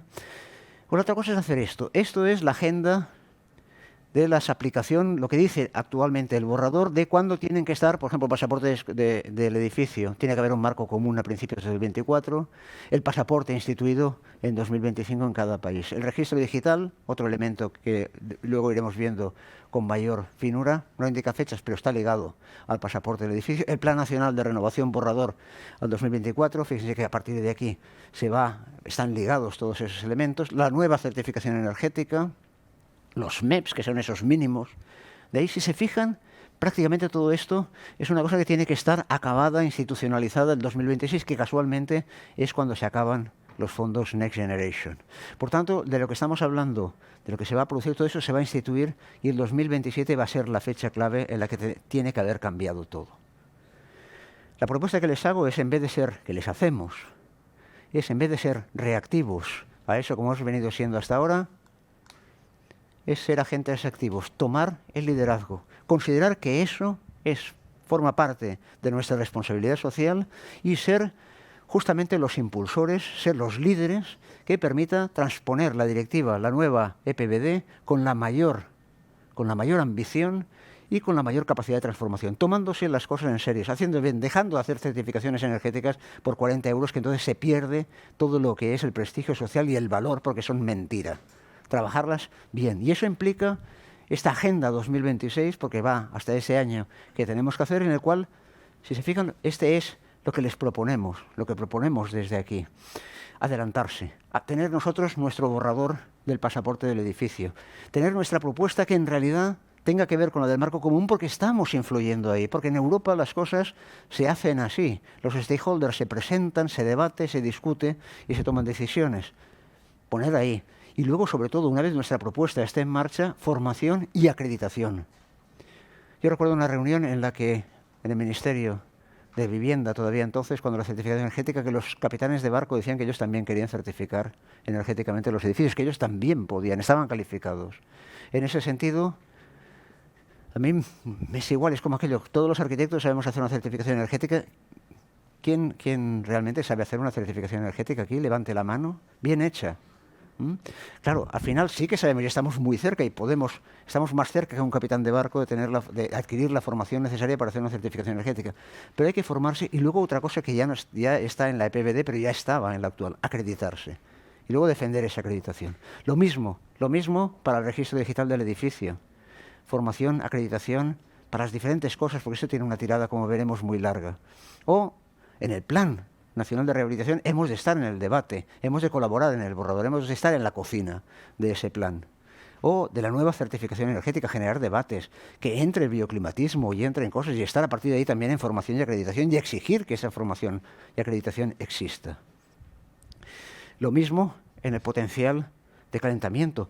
Casi todos los proyectos pasan por visado. Tenemos la oportunidad de recoger esa información y transformarla para calcular esos baseline, para informar a cada arquitecto en cada proyecto cómo está respecto a otras cosas y, por tanto, ser los primeros que tengamos capacidad y posibilidad de dar informaciones y de establecer baselines y después de intervenir en los benchmarks, ¿no? Y por último, y muy importante, y nos lo han explicado, intervenir también, integrarnos en la discusión del New European Bauhaus, esencialmente en lo que es todo el tema de la etiqueta, que va a marcar qué edificios, qué actividades, qué promociones van a tener esa etiqueta y, por tanto, detrás de eso la financiación. Y porque nos coloca a los arquitectos en el centro, como nos ha explicado Greta, nos coloca en el centro del problema y, por tanto, nos activa, nos habilita para entrar también ahí. Esa es la propuesta que les hacemos desde esta jornada.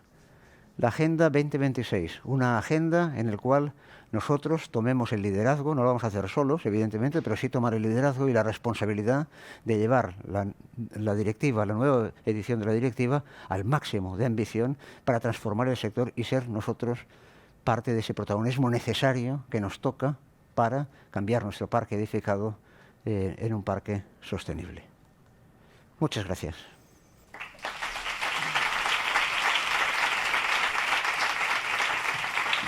Muchas gracias, Albert. Es cierto que esta evolución de la directiva marca la línea hacia una arquitectura descarbonizada y que la iniciativa de la Agenda 2026 precisamente nos permite esa transposición ambiciosa para que pueda resultar transformadora y que debería aprovechar también incluir, ¿por qué no?, algunos criterios de salud, ya que generan grandes impactos en la sociedad, como son la calidad del aire, la iluminación cronobiológica o la reducción a la exposición de contaminantes químicos y disruptores endocrinos, tanto en compuestos orgánicos volátiles como persistentes.